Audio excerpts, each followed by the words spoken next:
السلام عليكم، ازيكم يا حبايبي؟ عاملين ايه؟ فيديو جديد على قناة يوميات امان السيد. اخباركم ايه؟ يا رب تكونوا كويسين وباحسن صحة واحسن حال. اعذروني على صوتي، تعبانة شوية. يلا بقى قومي، هو ده وقته، ايام الامتحانات والتقييمات والحاجات الكتيرة دي. ده وقته بسكوت كوكيز او بسكوت حبيبات القهوة. حاجة كده جميلة وطعمها حلو وخطيرة. وعلى فكرة يا بنات، هو ما بيسهرش، لان يعني ده هي معلقة واحدة قهوة.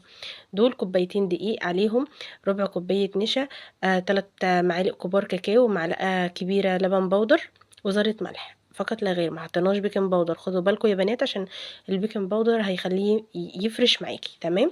هنا حطينا نص كوباية زيت على سكر، كوباية زيت على زبدة، او ممكن بدل الزبدة سمنة براحتك، ممكن كلها زيت ممكن كلها زبدة حسب ما انت عايزة.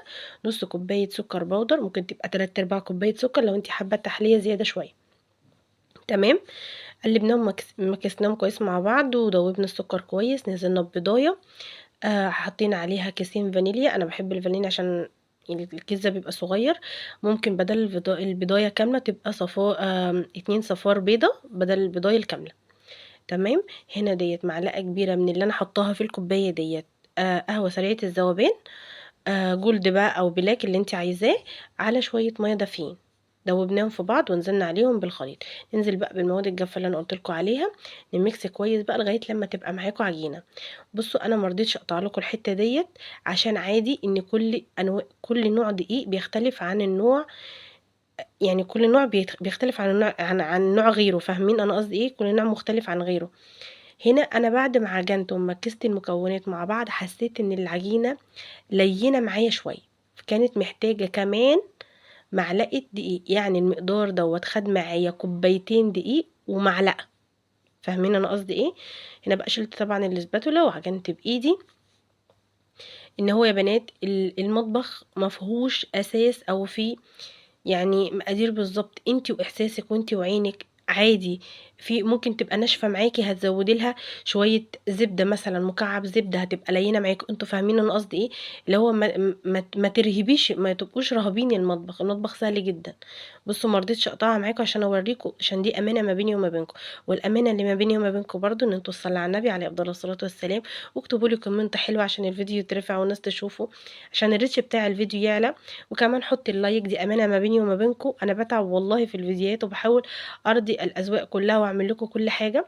فما تنسنيش في اللايك، ده تقديرك ليا. على فكره اللايك ما بياخدش من الباقه ولا بياخد فلوس ولا اي حاجه، ده انتي بتحطيه بيرفع من الفيديو، عشان بس إن القناه تتعرف والناس يعني القناه تتشاف اكتر.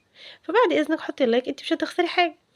عشان بقى يبقى كله مقاس واحد، بمعلقه بقى اللي هي بتاعه المعيار، اي معلقه عندك.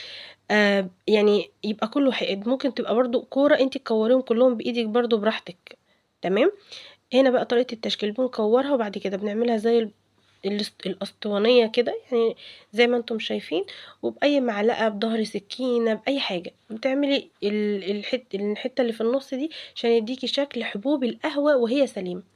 ده كان شكله بعد ما خلصت الكميه. اللهم بارك، الكميه دي عملت لي حوالي 63 حبايه كوكيز.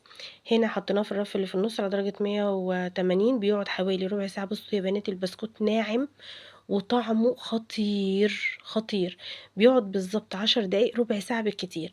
ممكن نقدمه زي ما هو كده عادي، وممكن عشان خاطر ولادك او ضيوف جايالك يبقى شكله حلو، بنزينه بشوكولاتة خام.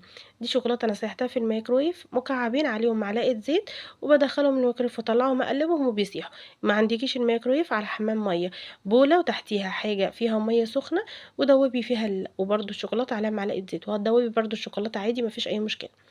عملت شويه بشوكليت بالوايت يعني وبالبلاك، وسبت حبه ساده. بصوا يا بنات، شكله تحفه ومغري وطعمه خطير، ودايب دوب دايب دوب. جربوه على فكره، ما بيسهرش، والقهوه مفيده للولاد طبعا مش بكترها. بصوا دايب ازاي. ده كان فيديو النهارده، اشوفكم فيديو جديد ان شاء الله على خير، مع السلامه.